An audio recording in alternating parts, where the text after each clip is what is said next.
اللہ کے خوبصورت ناموں میں سے ہم دیکھیں گے الواسع، اس کا مطلب ہے وسعت والا۔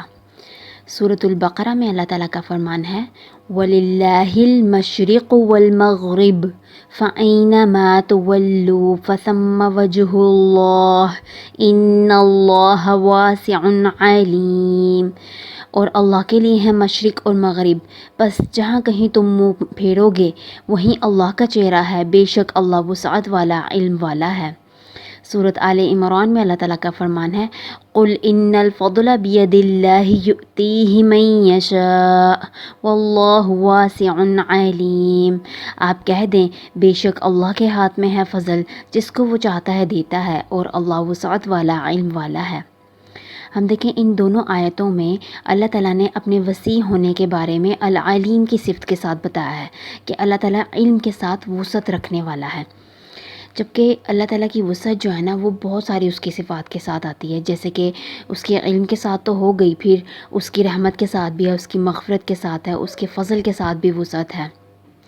اس کے علم کے ساتھ وسعت کو ہم اس مثال سے سمجھ سکتے ہیں کہ جب کسی انسان کے پاس نالج ہوتا ہے، ہم اسے بہت امپریس ہوتے ہیں، اس کے پاس تو ہر فیلڈ کا نالج ہے، اس سے تو کسی بھی بات کے اوپر بلوایا جا سکتا ہے، تو ہم اسے کافی امپریس ہو جاتے ہیں کہ اس کی علم کی کافی وسعت ہے۔ تو لیکن اللہ تعالیٰ جو ہے اس نے تو پوری کائنات کو پیدا کیا ہے، ہر مخلوق کو پیدا کیا ہے، اس لیے وہ جانتا ہے کہ کون مخلوق کہاں ہے، اس وقت کیا کر رہی ہے، اور اس کو کیا کرنا چاہیے، وہ کل کو کیا کرے گی، تو ساری ڈیٹیلز جو ہیں وہ اللہ تعالیٰ کو پتہ ہے۔ اس وجہ سے جو ہے اللہ تعالیٰ اپنے علم کی وجہ سے ان سب پر وسعت رکھنے والا ہے۔ قرآن میں اللہ تعالیٰ نے بہت سی جگہوں پر بتایا ہے کہ وَسِعَ كُلَّ شَيْءٍ عِلْمًا، کہ اللہ تعالیٰ وسیع ہے ہر چیز کے اوپر علم کے ساتھ۔ پھر اللہ کی وسعت کی، اس کی رحمت کے بارے میں اگر بات کریں، اس کی مغفرت کے بارے میں بات کریں، تو ہم دیکھیں سورۃ غافر میں اتنی پیاری دعا ہے جو حاملین عرش ہیں نا، فرشتے جنہوں نے اللہ تعالیٰ کے عرش کو اٹھایا ہوا ہے، وہ دعا کرتے ہیں۔ وہ کیا دعا کرتے ہیں کہ اے ہمارے رب، تیری وسعت جو ہے رحمت کی اور علم کی ہر چیز کے اوپر ہے، بس تو بخش دے ان لوگوں کو جو تجھ سے توبہ کرتے ہیں اور تیرے راستے کو فالو کرتے ہیں، اور ان کو جہنم کے عذاب سے بچا لے۔ اب ہم دیکھیں کہ فرشتے کیوں دعا کرتے ہیں اور یہ ساری دعا کیوں کرتے ہیں، یہی دعا کیوں کرتے ہیں، کوئی اور دعا کیوں نہیں کرتے؟ اس وجہ سے کیونکہ اللہ تعالیٰ نے تو بائی ڈیفالٹ ان کے اندر اپنی پہچان رکھی ہے، ان کو کیونکہ اللہ تعالیٰ کی پہچان ہے، اسی لیے ان کو پتہ ہے کہ اللہ کی رحمت، اس کا علم، اس کی مغفرت کتنی وسیع ہے، اسی لیے وہ جو ہے اس وجہ سے دعا کرتے ہیں اللہ تعالیٰ سے۔ اور اس وجہ سے بھی کیونکہ انہوں نے جہنم کے عذاب کو دیکھا ہے نا، ان کو تو پتہ ہے کہ وہ کس لیول کا عذاب ہے، اسی لیے وہ اللہ تعالیٰ سے دعا کرتے ہیں کہ جو توبہ کرتے ہیں نا ان کو معاف کر دے، ان کو بچا لے۔ اب ہم دیکھیں کہ توبہ جو انسان کرتا ہے نا، اللہ تعالیٰ کی رحمت کی وسعت کو ہم سمجھنے کے لیے توبہ کی اگزامپل لیں تو انسان ساری زندگی جو ہے گناہوں میں گزار کر پھر جب سچے دل سے توبہ کرتا ہے نا اور اپنی اصلاح کر لیتا ہے، تو اللہ تعالیٰ کیسی بات ہے کہ سارے کے سارے گناہ معاف کر دیتے ہیں۔ اللہ تعالیٰ نے بتایا ہے قرآن میں کئی جگہ پر کہ اللہ تعالیٰ تو سارے کے سارے گناہ معاف کر دیتے ہیں۔ ہمیں اللہ کی رحمت سے کبھی بھی مایوس نہیں ہونا چاہیے۔ اور تو اور بہت سے اعمال ایسے ہیں جو ہمارے جتنے بھی پریویس گناہ ہیں نا ان ساروں کو نیکیوں میں بدل دیتے ہیں، یہ بھی اللہ کی بہت بڑی رحمت ہے۔ لیکن یہ چیزیں ہمیں کیسے پتہ چلیں گی؟ علم حاصل کرنے سے۔ یہ تو ہم نے اس کی مغفرت کی، اس کی رحمت کی وسعت دیکھ لی، اب ہم اس کے فضل کی وسعت دیکھتے ہیں۔ فضل بیسیکلی کہتے ہیں ایکسٹرا فیور کو، یعنی جو انسان جو ڈیزرو کرتا ہے اس سے ایکسٹرا اس کے لیے کچھ کرنا۔ تو اللہ تعالیٰ کا فضل جو ہے نا وہ اس پوری کائنات کے اوپر ہے اور وسیع ہے۔ اس کو ہم اس ایگزامپل سے سمجھ سکتے ہیں کہ اس کائنات میں اس وقت کتنے لوگ ہیں، اس دنیا پر، روئے ارض پر کتنے لوگ ہیں جو اللہ تعالیٰ کی نافرمانی کی زندگی گزارے ہیں، چاہے وہ کافر ہیں، مشرک ہیں، منافق ہیں، یا ہم جیسے مسلمانوں میں سے بھی کتنے لوگ ہیں جو اللہ کی نافرمانی کے ساتھ، اس کی بغاوت کے ساتھ زندگی گزارے ہیں۔ لیکن کیا اللہ تعالیٰ نے ان کے اوپر سے اپنی ساری رحمتیں ہٹا لی ہیں؟ کیا اللہ تعالیٰ نے ان کا رزق روک دیا ہے؟ کچھ بھی نہیں، ان کی لائف ویسے ہی چل رہی ہے جیسے باقی لوگوں کی، آلدو اس میں برکت نہیں ہے، لیکن یہ کہ اللہ تعالیٰ نے ہر چیز ہر کسی کو دے رکھی ہے، کسی کی زندگی کے معاملات نہیں روک لیے، اس کو اپنی ساری نعمتیں دے رکھی ہیں۔ یہ سب اس وجہ سے ہے کیونکہ اللہ تعالیٰ کا فضل جو ہے، اس کی فیور عظیم ہے، وسیع ہے، اور اس وجہ سے بھی ہے کہ اس نے یہ دنیا کی زندگی جو ہے نا یہ امتحان کے لیے بنائی ہے، اس میں دے کر بھی اللہ تعالیٰ آزماتا ہے، لے کر بھی، پھر جو انسان رسپانس کرتا ہے اللہ تعالیٰ کو اس کے اکارڈنگ اللہ تعالیٰ اس کی اکاؤنٹیبلٹی کریں گے۔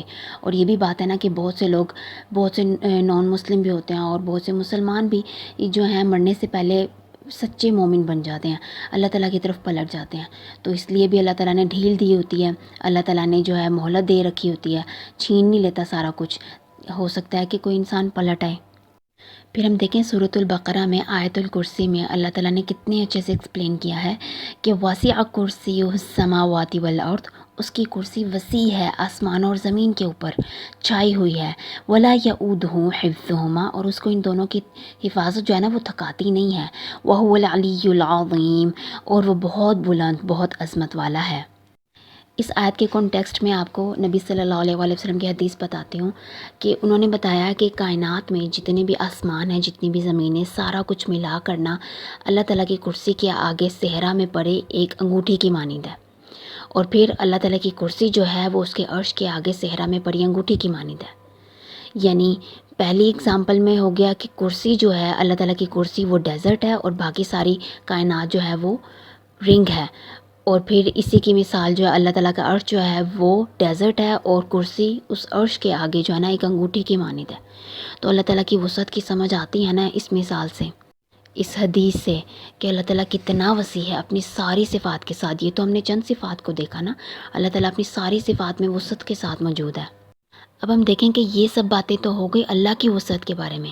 اب انسان کی جب بات کریں تو ہمیں بھی دیکھنا ہے نا، اپنا محاسبہ کرنا ہے کہ ہمارے اندر کتنی وسعت ہے اللہ تعالیٰ کی ذات کو لے کر۔ جب اللہ کا ذکر ہمارے سامنے ہوتا ہے، کیا ہمارے دل تنگی محسوس کرتے ہیں یا وسعت محسوس کرتے ہیں؟ اس بات پہ غور و فکر کرنا ہے۔ پھر یہ کہ دین کے جتنے بھی معاملات ہیں، اس کے جتنے بھی احکامات ہیں، ان پہ عمل کرنے میں ہم تنگی محسوس کرتے ہیں یا وسعت؟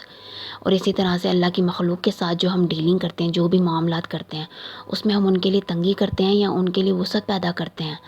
یہ سب باتیں ہمارے لیے غور طلب ہیں۔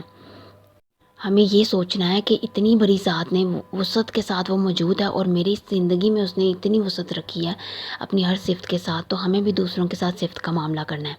اگر ہم اپنے سب معاملات میں اللہ تعالیٰ کی وسعت چاہتے ہیں اور اپنے اندر ہی وسعت کی صفت کو پیدا کرنا چاہتے ہیں، تو ہمیں اس نام کو کثرت کے ساتھ پکڑنا ہے، پڑھنا ہے اور اس کے ساتھ تعلق جوڑنا ہے۔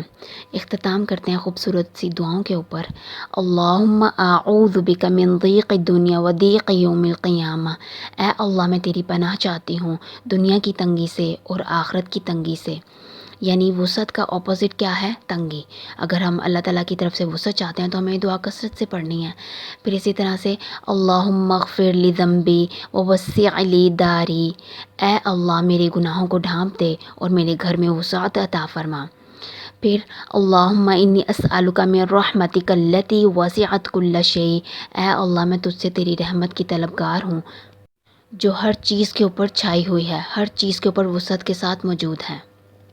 ہمیں ان دعاؤں کو کثرت سے پڑھنا ہے اور اللہ تعالیٰ کے اس نام کے ساتھ تعلق جوڑنا ہے اپنے سارے معاملات میں آسانی چاہنے کے لیے۔